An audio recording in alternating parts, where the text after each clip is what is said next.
So that's the regular IDA meeting. And I would like to ask Jasmine to take roll for that. Sure. Tim Dean. Here. Kathy Barrow. Stacy Langenfeld. Jamie Piccone. Here. Don Sagliano. Here. Albert Jones. Just to be clear to everybody, just to remind everybody, now that we're taping these meetings, it's important when you acknowledge your presence, please do it verbally so that, as a little bit louder so that it'll be picked up on the recording. Okay, second thing is conflict of interest disclosures, and I just wanted to state to everybody that I do have a conflict of interest on a matter coming before us from Vassar College. Oops, I'm sorry, wrong meeting. That'll be the other meeting, so that's LDC. So I don't have a conflict. Does anybody else have a conflict here? I have a conflict with the, in terms of my involvement with HVADC and Okay. the report that Todd will be delivering. And this what is your morning. conflict? I'm the president of the board. Okay. It was pointed out to us at a prior meeting that we did a good job of saying that we had conflicts, but we didn't state what they were. So we will do that in the future. Okay, so proof of meeting notice was sent, correct? Okay, bills and communications, is there anything that we need to handle there? Okay. Did everybody have a chance to review the minutes from the December 11th meeting? Okay, is there any corrections or changes or comments? All right, if not, I would take a motion to approve the minutes. So moved. Stacy? Second. Don, thank you. All in favor? Aye. Aye. Any opposed? Any abstentions? Okay. Report of the treasurer, financial report. This month, we are not making a presentation because we are just starting our audit. It's very close to the end of the year. We have a lot of things still coming in, and the board will have to approve the audit next month. So we're just putting them in a pass today. Okay, thank you. Any unfinished business? Okay, new business. Okay, we are going to call in some representatives from concerning the ShopRite supermarket.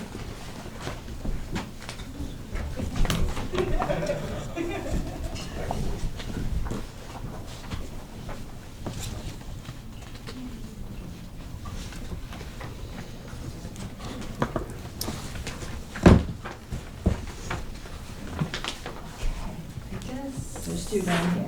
Yeah, there's two seats. Yeah. Oh, right down there. Morning.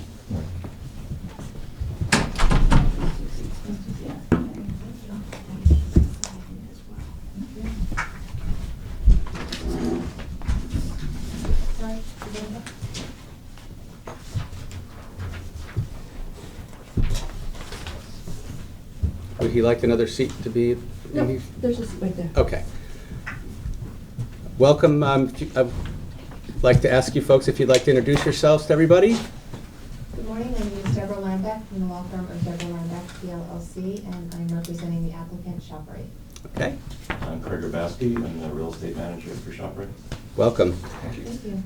All right. So, Sarah, do you want to kick this agenda item off? So so ShopRite is here to seek the approval of their final resolution concerning the sales tax benefit for the construction of the supermarket. They are asking for sales tax exemptions for approximately $12 million for the construction of a grocery store to be part of the Hudson Heritage Project. So they had appeared at the October board meeting for the board for the preliminary resolution, and a public hearing was held for them on Monday of this week, and Don was there at the public hearing. Don, I don't know if you wanted to. Yeah, no one attended. I sent a note to the board yesterday. Yes. No one from the public attended. Deborah and Craig did attend and made a short presentation. So. Okay. And in our prior discussions for this project, we have approved it preliminarily. That's Yes, correct? Yes. Has there been any changes since we made that preliminary approval? No changes since. Okay. Does anybody have any questions about this project? Oh, actually, I have a clarification. Oh. So while the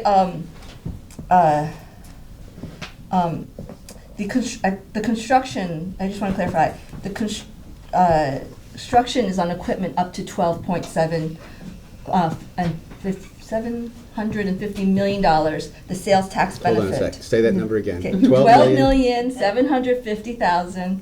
$12,750,000 Mhm. on sales taxable equipment. The benefit itself is $1,035,937.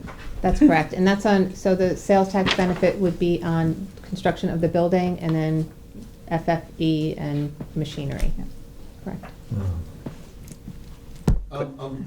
That's what you were fine, yeah, asking. because I'm doing the multiple, and it's gonna be a pretty expensive supermarket. Okay, so is there any other questions? Okay, at this time, I would like to ask for a motion to approve the final resolution concerning ShopRite Supermarkets, Inc., and a tenant, EFG Sabre Heritage SC LLC, to induce a project providing for a sales tax exemption for approximately $12,750,000 project for construction of a grocery store to be part of the Hudson Heritage Project. Can I get that motion? So moved. Second. Mark and Don, thank you. All in favor? Aye. Any opposed? Any abstentions? Okay, thank you very much. Great. Thank you very much. Thank you.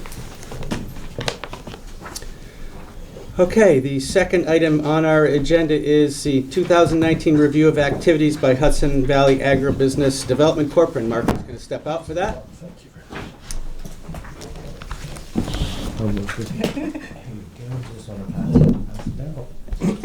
Todd, do you want to introduce yourself? Absolutely. Is that really complicated?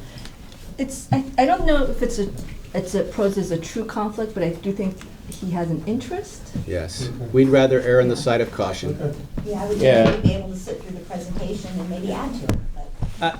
I appreciate that. Mark and I had discussed it as well, and with our board, we do strive to have representation from the different IDAs and county planning offices that contract with HVADC. And so Mark has been a long time member of the board and has moved up, as he has on this board, into an officer position. So I think just to perceived conflict Yep. is conflict, right? Whether it's true or not. And so we just wanted to err on the side of caution as well. So HVADC and our leadership's okay with it? Yeah, it's always been our policy to just avoid any potential. Understood. Yeah. So first of all, I want to thank everyone for the continued support through 2019. Just to refresh everyone's memory, Hudson Valley Agribusiness is a regional non-for-profit that focuses on agriculture as economic development and with economic development tools and programs. Dutchess County is one of 7 counties through the IDA here that engages in a contract for us to provide support services directly to the IDA, the LDC, tourism, cooperative extension, and individual communities and municipal leadership, as well as work regionally as to represent agriculture and the related businesses and dependent businesses for agriculture in things such as the REDCs, the Mid-Hudson Regional Economic Development Corporation, and the other various entities that Dutchess County falls within, as well as state leadership, and I'll just throw out there even national and federal leadership, especially having obviously Congressman Maloney on the House Ag Committee and Senator Gillibrand on the Senate Ag Committee. So with that, I just want to go into a couple of our base programs. We have historically provided support services to individual businesses through our Incubator Without Walls program, our IWW. And that is something where we apply technical assistance and expertise, whether that come from accountants that specialize in law, in food and farm issues, attorneys, business strategists, public relations and marketing specialists. We also have our Accelerator program, which is a curated application process where we get a cohort of businesses together, typically 9 to 12 businesses and entrepreneurs from the region, twice a month, go through a 6-month curriculum, leading them to the path for additional capital for expansion and growth.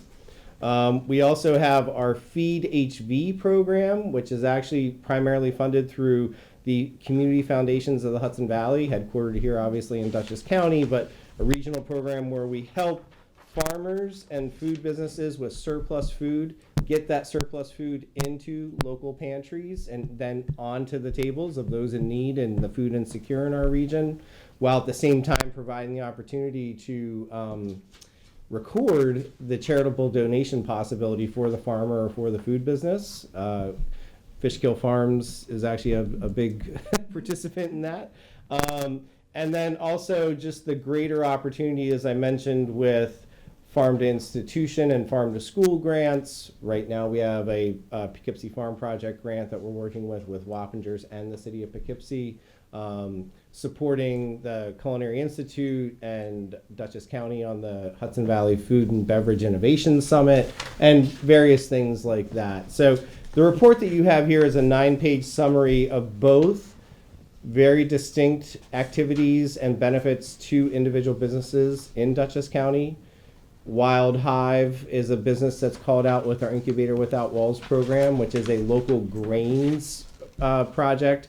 Don Lewis has worked in the region based out of Clinton Corners, but then also using some of the processing facilities in eastern New York to get locally grown grain products processed, flour typically, but also oatmeal, etc., and get that into places like Italy down in New York City, where it's actually recipes that Italy has helped to develop to show that East Coast grains, and more specifically Hudson Valley and New York grains, can be made into world-class products in a market that we all know and love, Manhattan. One of the things I just want to throw out there is some of these names and some of these businesses we have multi-year relationships with, because as they grow and as they develop, they need expertise. And why I bring that up is with Don Lewis. Not only did we help him evaluate whether or not his facility in Clinton Corners and his retail presence was really business appropriate for his commodity and his scale, which it turned out in the end, it was better for him to be a processor and distributor on a larger scale than a small single retail bakery. He's actually having more impact economically on the farms in the region and also his individual business.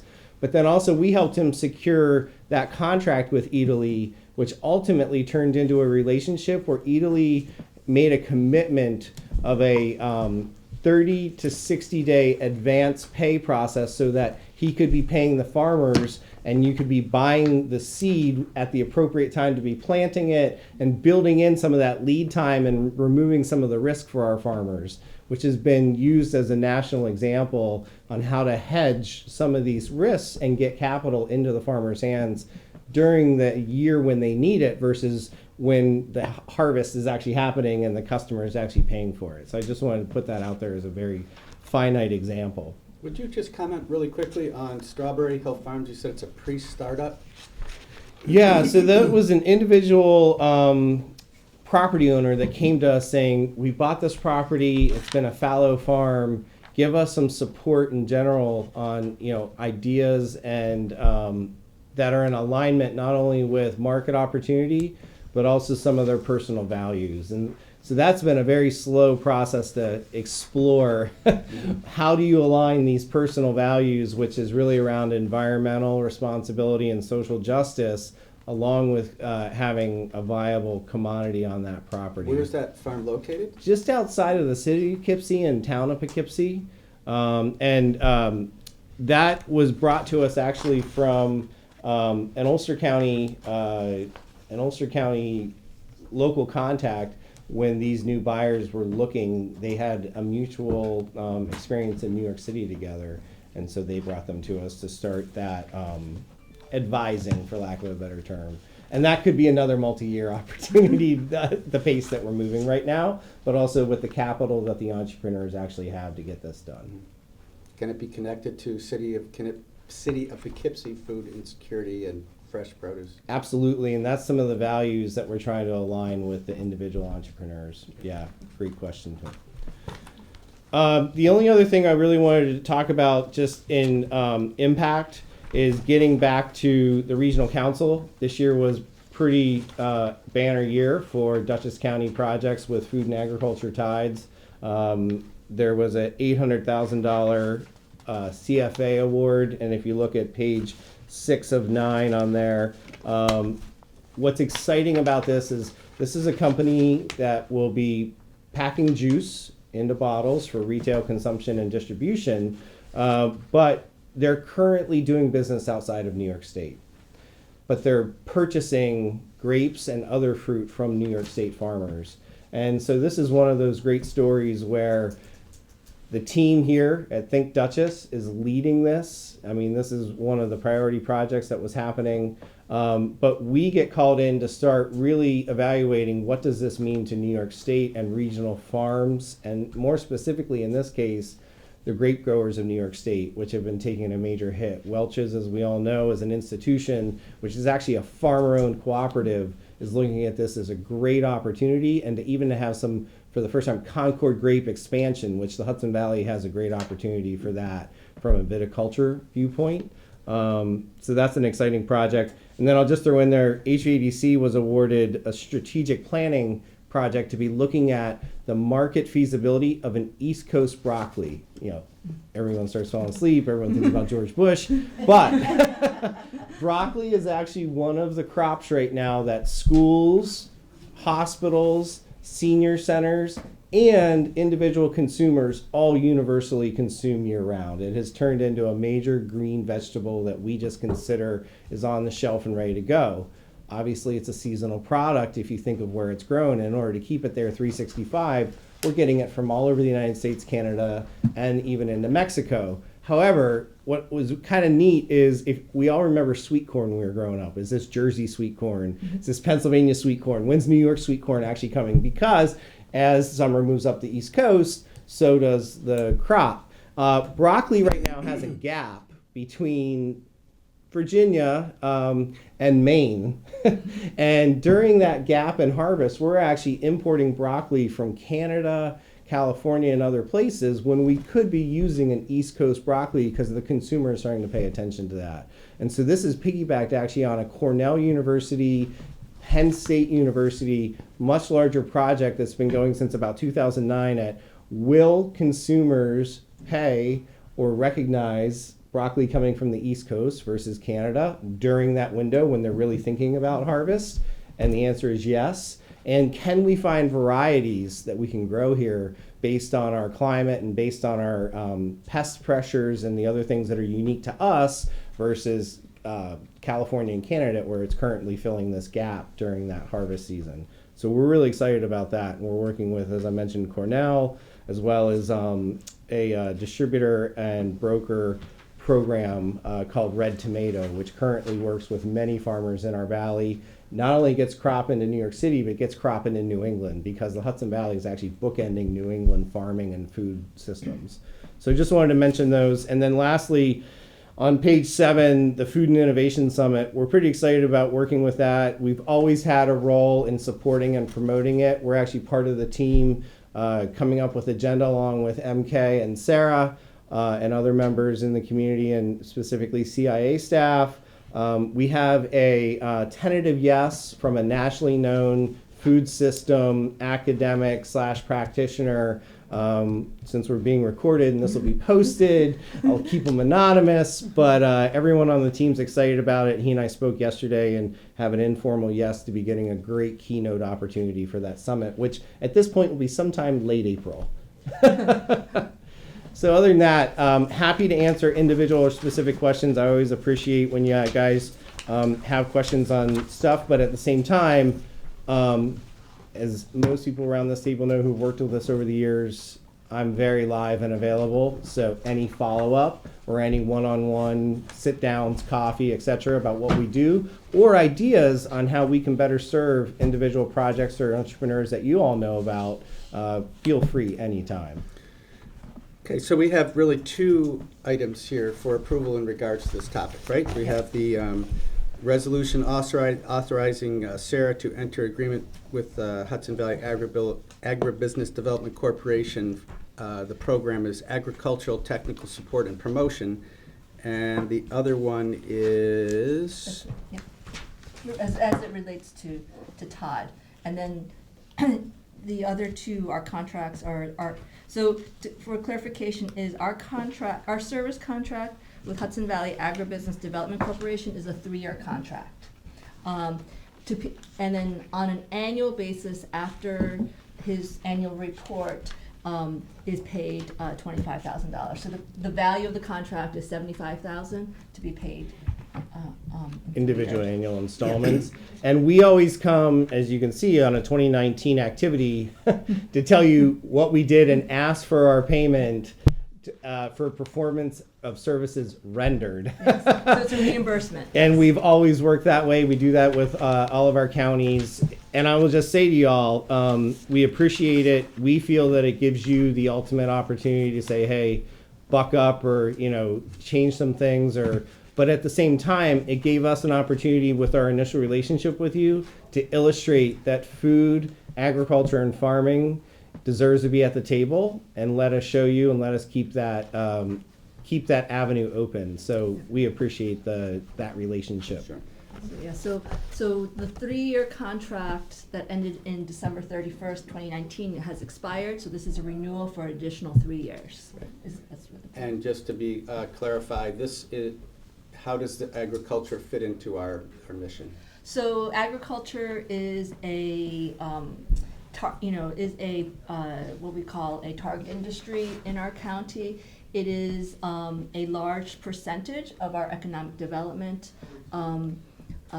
We have a large number of farm and farm-based businesses in this county, so it is important to the county that we have a vibrant agribusiness community here. So I would also just throw out to recognize you all are one of the main anchors in the food and beverage cluster that's identified as a priority for the REDC.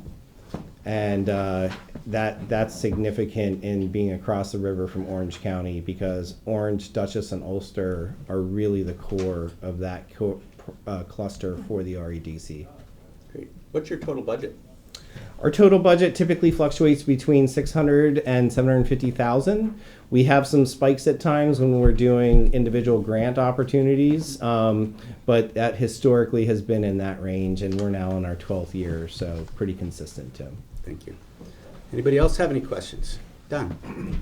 I just wanted to ask, if the money is already in the budget, it's already in our budget? Oh, yeah. Okay. I had a question too. I'm interested in the report from the gentleman from the Federal Reserve. It says that you can get the full report. Do you know where? Yeah, we can do it linked, but I'll also, it's through the Fed Reserve's website. I'll get Okay. that for you. I'll follow up. What I'll do is I'll send it to Sarah, and then she can get it to the full board. Thank you. Yeah. Any other questions?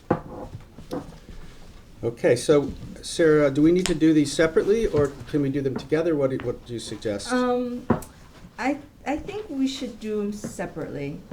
Okay, so the first, are we looking to accept the review? Or We don't have to accept the review, we just, Okay. do the review. But we do need to, approve the contracts that we have. Okay. All right, so the first contract, getting back to it, is the Agricultural Technical Support and Promotion Program, and that one is for $25,000 per year for a 3-year contract, beginning January 1st, 2020. Can I get a motion to approve that? I'll make the motion. Okay, And I'll second. thank you. We have first, second. All in favor? Aye. Any opposed? Any abstentions? No, Mark is absent due to conflict. Okay, second contract. And I'll bring Mark in. He can vote. He can vote on the tourism and Oh, okay. Yeah, So we, no conflict on No those for him. conflict. okay, Yeah. right. Okay, And I thank you all. I'm Thank going to you. excuse myself. We actually are starting our audit and ABO process today. No problem. We all are part of that, obviously. So again, thank you. And I will just put out there, anytime, any place, y'all just drop me a line and we can pick up on individual questions or opportunities. Thank you. Yeah, thanks, Tim. keep up the good work. Happy 2020, everyone. Yeah. Thank you. Thank you. All right, so Mark is coming back in.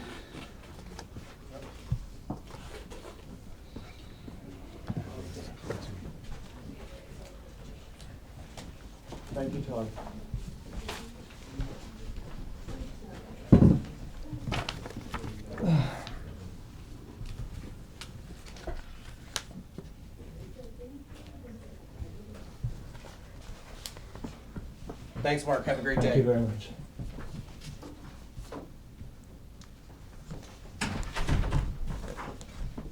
Back to the agenda, which I see. There we go. Okay, our next discussion is around tourism. So, Sarah. Yep, so what you have in front of you for consideration is the approval of the annual contract with Dutchess Tourism for professional services. So the contract amount is $425,000. This has been, it is in our budget and approved. It will, it is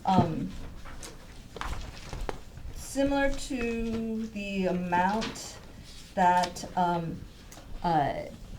if we revert back to our 2018 contract, for that, there is a slight increase for Hudson Valley Film. So out of that $425,000, $100,000 will be allocated to Arts Mid-Hudson, and $25,000 will be allocated to Hudson Valley Film. The remainder will go to tourism for their professional services as it relates to economic development. And for those here that may not have been at prior meetings, we have had extensive reports from Mary Kay in regards to measurables and measurable outcomes. Does anybody have any questions about this contract? Don? Yeah, in the first item, number 1 service, the references Schedule A. I don't see a Schedule A denoted for this resolution.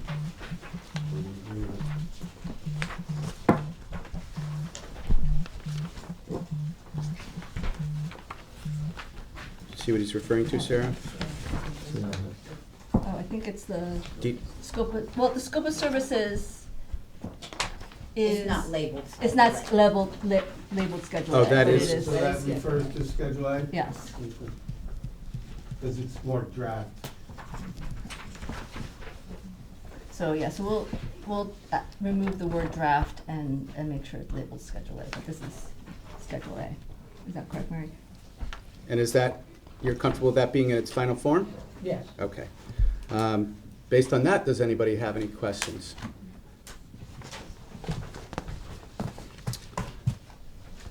Okay, and again, just for everybody's edification and just a quick summary, where does tourism fit into our mission?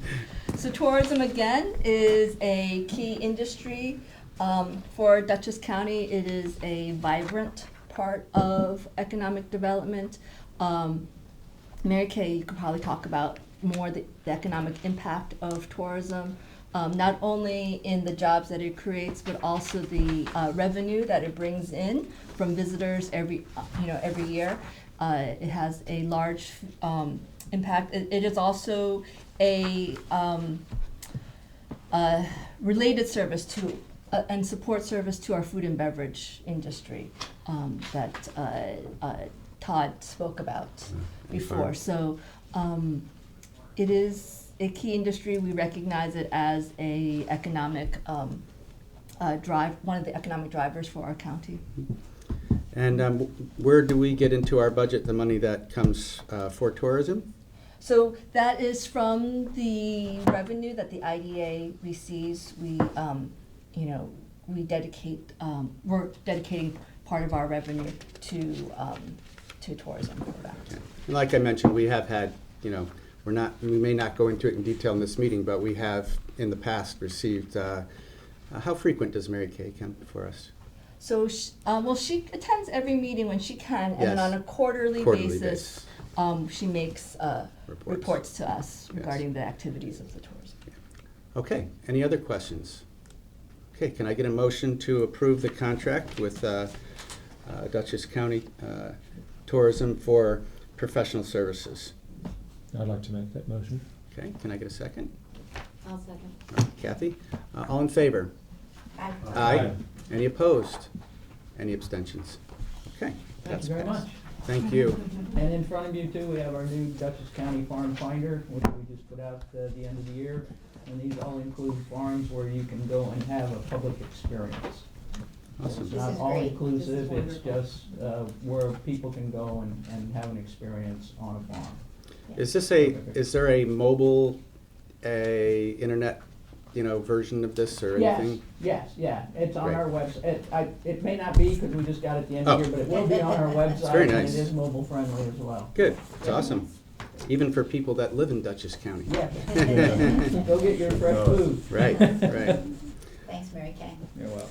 Okay, next is a resolution authorizing the executive director of the IDA to enter into agreement with Dutchess County LDC for professional services. Sarah, do you want to just cover that real quick? Yeah, so this is a service agreement between the LDC, the IDA. The IDA does not have any staff and relies on the staff of the LDC to provide administrative services such as filing for pairs, making sure the IDA is in compliance, processing all the applications and the applicants. So this is a annual contract valued at $150,000 for those administrative services. And again, this has all been discussed in budget in the past and in the finance committee as we set our annual agreements. And again, just to refresh some people's memories, as we changed from the EDC, that organization no longer exists. We had to, just figure out internally how to allocate and expend our funds. So this is one of the ways that we do that. Does anybody have any questions about it? Okay, can I get a motion to approve the contract? So moved. Mark is saying, can anybody else do one? Second. Mark, Don, second. All in favor? Aye. Aye. Any opposed? Any abstentions? Okay. Next is the authorization for approval for check signing as of January 8th, 2020. Tim Dean Daniels. We'll take Daniels out of there. Big Daniels out. Chairman, Mark Doyle, Vice Chair, Kathleen Bauer, Secretary and Treasurer, Sarah Lee, CEO, and Marilyn Yerk, CFO. Those are all people that would be allowed to sign checks. We also have a dual check signing policy over how much? $10,000. So, can I get a motion to approve that authorization? So moved. Stacy, second. Second. Mark, all in favor? Aye. Any opposed? Abstentions? Okay. Yes. Would everybody please see me before you leave so I can get your signatures on that? Well, anybody on Yeah, yeah. I like And just so everybody knows, I also receive by email with DocuSign copies of any of the, the registers of payments that Marilyn would like to make for the month, I guess, or as needed. And so I get those and I sign those as well. So there's checks and balances in place to make sure that, there's second eyes on everything. Yeah, that's part of our internal control Yeah. policy. Okay, so at this point, I would like to adjourn the IDA regular meeting. Can I get a motion to do that? So moved. Second. Second. All in favor? Aye. Aye. Any opposed? Abstentions? Okay.